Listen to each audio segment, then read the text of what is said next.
wabarakatuh. Salam bahagia untuk teman-teman semuanya di seluruh Indonesia. Jumpa lagi dengan saya Titin Samira Hayu di channel saya Mak Guru TSR. Saya guru SMP Negeri 5 Tapung Hilir, peserta Daljab PPG Angkatan 3 tahun 2023 di LPTK Universitas Islam Riau. Selamat menyaksikan pembelajaran saya di YouTube Mak Guru TSR.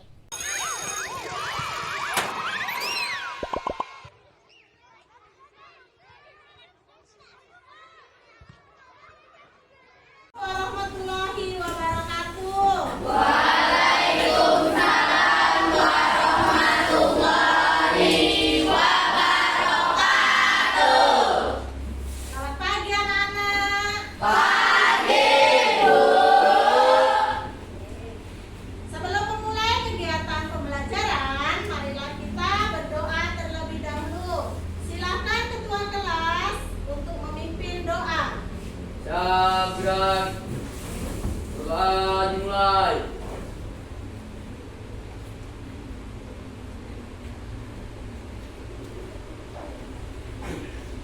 Selesai. Memberi salam. Assalamualaikum warahmatullahi wabarakatuh. Waalaikumsalam warahmatullahi wabarakatuh. Terima kasih pada ketua kelas yang telah memimpin doa. Mudah-mudahan dengan diawali dengan doa, pelajaran kita hari ini berjalan dengan lancar. Kamu dapat berpikir secara kreatif dan bernalar kritis, dan memiliki sifat yang jujur dalam berucap dan dalam mengerjakan tugas. Ingat, jangan lupa bersyukur karena kita sudah diberi nikmat sehat. Hari ini, apakah ada teman kalian yang tidak masuk? Oke, semuanya masuk. Anak-anak hebat semuanya. Agar perilaku kita senantiasa baik, ya, kita harus mengingat elemen pelajar Pancasila. Nah, sekarang mari kita sama-sama dulu menyanyikan lagu elemen pelajar Pancasila. 1, 2, 3. Pelajar Pancasila beriman dan bertakwa pada Tuhan yang esa dan berakhlak mulia, berkebinekaan global, gotong royong mandiri, kreatif dan bernalar kritis. Terima kasih ya. Seperti biasanya, sebelum kita mengawali kegiatan pembelajaran bahasa Indonesia, kita memiliki pembiasaan, yaitu pembiasaan membaca. Nah, dalam pembiasaan membaca, kita selalu bergilir ya. Giliran siapa sekarang, Nak? Dwi Estu. Dwi Estu Rahayu. Silakan Dwi Estu. Ingin membacakan teks apa? Kancil dan Pak Tani. Berarti Dwi Estu ingin membacakan teks fiksi. Kancil dan Pak Tani. Pagi yang cerah, matahari bersinar dengan indahnya. Pak Tani berangkat ke sawah dengan riang gembira sembari memangkul pacul. Aku akan memeriksa kebun timunku. Barangkali besok sudah bisa dipanen. Demikian gumam Pak Tani. Tetapi sesampainya di kebun timun, alangkah kagetnya, timun di kebunnya banyak yang rusak. Pasti si Kancil, gumam Pak Tani. Ia membuat orang-orangan yang diberi perekat sangat kuat. Malam harinya, Kancil mendatangi di kebun itu. Ia tertawa sinis melihat ada orang-orangan itu. Puas makan timun, Kancil lalu menghampiri orang-orangan. Aduh, kenapa kok melekat? Pekik Kancil kaget. Ampun Pak Tani, bukan aku yang merusak timunmu. Pak Tani tak percaya omongan Kancil. Ia ikat leher si Kancil dan diseret pulang ke rumah. Pak Tani pergi ke pasar. Pada saat itu, ada seekor anjing mendatangi kurungan si Kancil. Anjing mendorong batu hingga jatuh, kurungan dibuka. Kancil keluar sedangkan anjing masuk ke dalam kurungan. Sesaat kemudian Pak Tani datang. Ia kaget bukan kepala melihat Kancil yang berada di kurungan berubah menjadi anjing. "Mana si Kancil?" tanya Pak Tani. "Sudah pergi ke hutan, Pak Tani. Nih hadiah untukmu," teriak Pak Tani sembari memukul kepala dan punggung si anjing. "Ampun!" anjing menjerit dan melarikan diri. Terima kasih Bu Estu. Dari cerita dongeng tadi yang dibacakan oleh Bu Estu, anak-anak semua dapat nggak menggambarkan peristiwa di dalam dongeng tersebut? Coba Kafka, silakan penggambaran dari cerita si Kancil dan Pak Tani. Silakan Kafka. Tentang dongeng yang baru saja diceritakan oleh Bu Estu adalah kisah seekor kancil yang mencuri timun dari kebun Pak Tani, lalu ditangkap, kemudian dikurung, lalu menipu seekor anjing untuk menggantikan posisinya yang sedang dikurung oleh Pak Tani. Tepuk tangan. Dalam pemikiran kamu tergambar nggak kan bagaimana liciknya si Kancil, bagaimana marahnya Pak Tani? Tergambar tidak? Ada nggak kata lain selain menggambarkan? Apa? Mendeskripsikan. Ya, nah mendeskripsikan. Nah materi kita hari ini ya adalah teks deskripsi. Ya, jadi agar kita dapat menggambarkan seolah-olah kita dapat melihat langsung. Dan kita belajar teks deskripsi, ya, Ibu mengharapkan kamu dapat menemukan ide-ide pokok dalam paragraf, kemudian juga dapat menyimpulkan isi dari teks deskripsi tersebut. Oke, Ibu tampilkan dulu untuk teks deskripsinya. Nah, karena elemen kita adalah membaca dan memirsa, ya, silakan kamu membaca dan mersani. Mersani itu bahasa Jawa, jadi bahasa Indonesia melihat. Jadi kamu membaca boleh sambil melihat. Ya, coba dimersani anak-anak. Itu teks mantan terong. Mantan terong yang instagramable. Rafa menghabiskan akhir pekan bersama keluarganya. Kali ini mereka berwisata ke sebuah puncak yang sedang populer di Aceh, yaitu Pantan Terong. Rafa tak menyesal mengusulkan destinasi wisata ini kepada keluarganya. Ia sering membacanya di internet. Kali ini ia dapat menyaksikan keindahan tempat ini dengan matanya sendiri. Setibanya di rumah, ia pun segera menuliskan pengalamannya ini di blognya. Kami berangkat dari Banda Aceh pukul 1 siang. Pukul 8 malam kami tiba di rumah paman di kota Takengon. Setelah makan malam, paman menyuruh kami bergegas tidur. Kami akan pergi segera setelah sholat subuh. Siapa tahu kami bisa menyaksikan matahari terbit di Pantan Terong. Kota Takengon masih gelap dan sepi saat kami berangkat pagi itu. Hanya dalam waktu 15 menit, kami sudah tiba di jalan mendaki ke arah puncak bukit. Wow, jalanan kecil itu menanjak dan curam dengan tikungan-tikungan yang tajam. Deg-degan sekali rasanya. Untung paman lihai mengendarai mobil. Kata paman, hanya mobil berkondisi prima yang bisa memanjat jalanan securam ini. Untung saja ketegangan itu segera berakhir. Sesampai di atas, paman memarkir mobil di luar pagar dan kami pun masuk ke dalam. Dari ketinggian 1830 meter di atas permukaan laut, kami dapat melihat warna langit yang jingga terkena semburan sinar matahari di balik deretan gunung-gunung yang kokoh. Warna itu kontras sekali dengan perbukitan yang hijau, perkebunan, lembah-lembah yang sangat cantik, dan kota Takengon yang terlihat kecil dari sini. Oh iya, kalian juga dapat melihat danau Laut Tawar yang seperti berkilau di terpa sinar matahari pagi. Pokoknya, rasa kantuk karena bangun pada pagi buta tadi sudah terbayar dengan pemandangan cantik ini. Kata paman, kalian juga dapat menikmati pelangi yang muncul setelah hujan. Wah, aku jadi penasaran. Lain kali aku harus kesini lagi. Nah, matahari sudah makin tinggi. Waktunya untuk swafoto. Wah, banyak sekali latar yang dapat dipilih untuk swafoto. Ada ayunan di depan tulisan warna terong yang dicap senada dengan warna bendera pusaka merah putih. Apabila kalian bersuah foto di sana, kalian akan mendapatkan latar lembah yang mengepung kota Karimun di kejauhan. Keren kan? Bagus ya. Pasti kalian tidak tahu aku sedang mengisi kedinginan. Setelah bersuah foto, apalagi?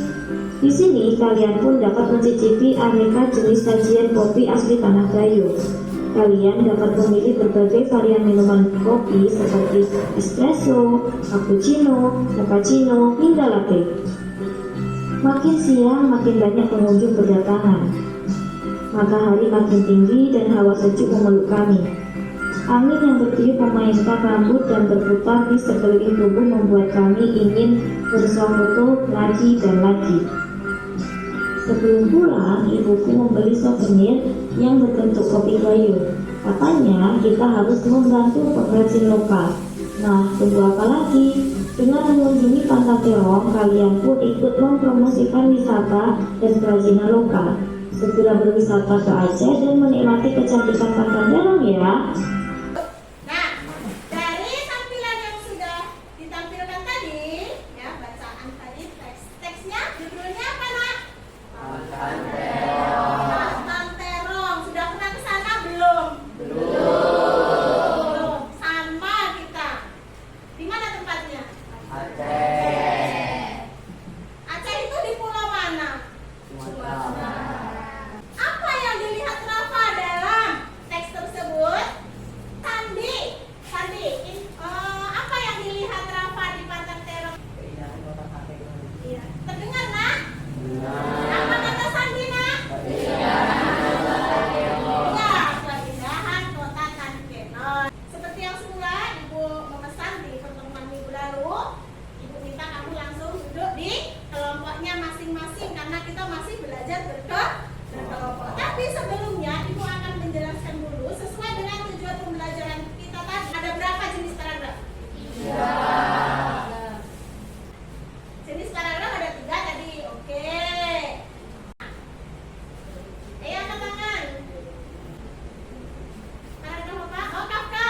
Sebutkan. Paragraf induktif, paragraf deduktif, Heeh. paragraf campuran. Ya, ada paragraf induktif, deduktif, dan campuran. Siapa yang bisa menjelaskan paragraf deduktif itu paragraf yang bagaimana? Ayo, Dwi Estu, silakan Dwi Estu. Paragraf deduktif adalah paragraf yang ide pokok atau gagasan utamanya terletak di awal paragraf. Iya, jadi paragraf deduktif adalah paragraf yang gagasan utamanya terletak di awal paragraf. Tepuk tangan untuk Kafka dan Dwi Estu. Sekarang yang kedua. Tadi paragraf apa Kafka? Yang kedua? Induktif.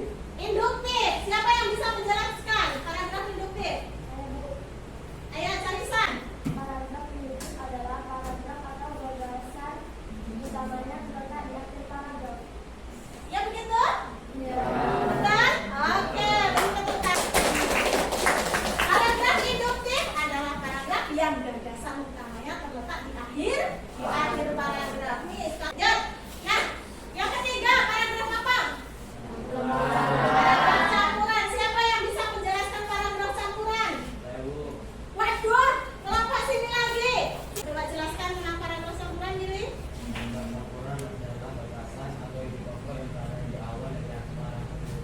Ya, bagus sekali anak-anak. Ya. Tujuan kita yang kedua tadi apa? Kita dapat membuat kesimpulan. Ya, membuat kesimpulan dari isi paragraf. Nah, siapa yang bisa menjelaskan kesimpulan itu apa? Ayo Fitri, silakan Fitri. Kesimpulan adalah suatu proposisi yang diambil dari beberapa premis dengan aturan inferensi. Kesimpulan juga merupakan gagasan, sebuah gagasan yang tercapai pada akhir pembicaraan. Oke, beri tepuk tangan. Kita harus menentukan ide pokoknya terlebih dahulu untuk mendapatkan kesimpulan. 啊 Oke anak-anak, untuk melakukan kegiatan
kelompok E. Nama saya Rahayu, anggotanya Chelsea, Karisa, Devi, dan Willy. Saya di sini akan membacakan hasil diskusi kami. Paragraf 1, jenis paragrafnya yaitu deduktif. Ide pokoknya, tempat wisata Pantan Terong yang sangat viral. Paragraf kedua, jenis paragrafnya yaitu deduktif. Ide pokoknya, perjalanan dari Banda Aceh ke kota Takenon memerlukan waktu 9 jam. Paragraf ketiga, jenis paragrafnya yaitu deduktif. Ide pokoknya, suasana kota Takenon di pagi hari gelap dan sepi. Paragraf keempat, jenis paragrafnya yaitu deduktif. Ide pokoknya, pemandangan alam sekitar Pantan Terong yang sangat indah. Paragraf kelima, jenis paragrafnya yaitu deduktif. Ide pokoknya, latar tempat untuk berfoto yang ada di Pantan Terong. Paragraf keenam, jenis paragrafnya yaitu deduktif. Ide pokoknya, kondisi di Pantan Terong sejuk dan segar. Paragraf ketujuh, jenis paragrafnya yaitu deduktif. Ide pokoknya, souvenir berbentuk kopi gayo ciri khas Aceh. Kesimpulan tes deskripsi Pantan Terong yaitu wisata Pantan Terong yang terletak di kota Takenon, Aceh adalah tempat wisata yang sedang viral karena keindahannya. Dari Banda Aceh menuju ke kota Takenon memerlukan waktu 9 jam. Untuk dapat menikmati pemandangan yang sangat indah, dari atas bukit kita harus berangkat pagi. Di depan Pantan Terong banyak sekali tempat untuk berfoto. Dan terdapat juga pedagang yang menjual souvenir berbentuk kopi gayo. Dan kita dapat melihat keindahan kota Aceh di Takenon. Sekian dari saya. Assalamualaikum warahmatullahi wabarakatuh.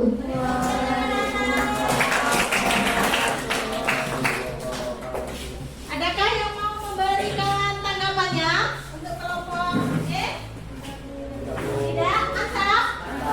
Beri tepuk tangan sekali lagi. Oke, untuk selanjutnya ya, sebelum pelajaran kita tutup, nah coba ya di antara kalian menyimpulkan hasil pembelajaran kita. Silakan, siapa yang mau memberikan kesimpulan untuk pelajaran kita hari ini? Oke Kafka, silakan Kafka beri kesimpulan pembelajaran kita di hari ini. Yang jelas Kafka. Kesimpulan yang kita dapatkan dari pembelajaran pagi hari ini adalah mengenal teks deskripsi, jenis-jenis paragraf, dan dapat menyimpulkan suatu paragraf. Terima kasih Kafka.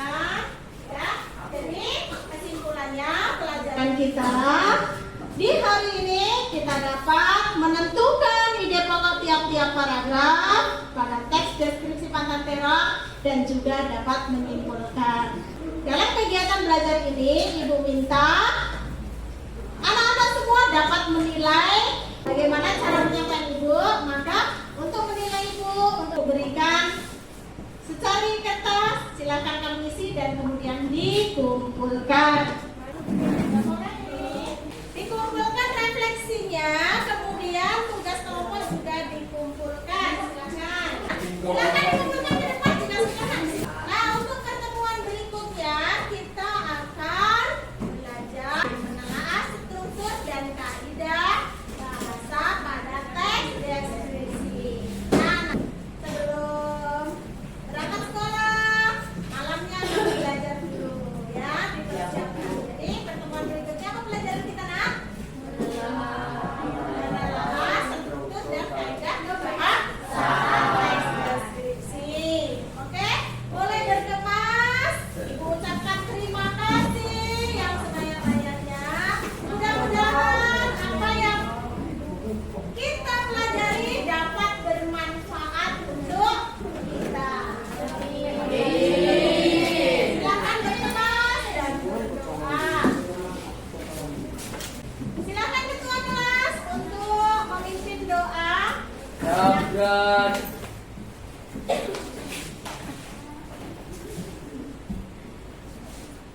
Berdoa dimulai.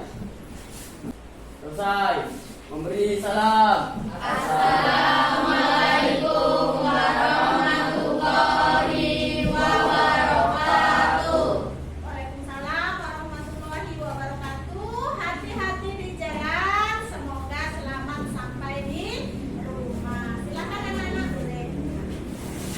Tani.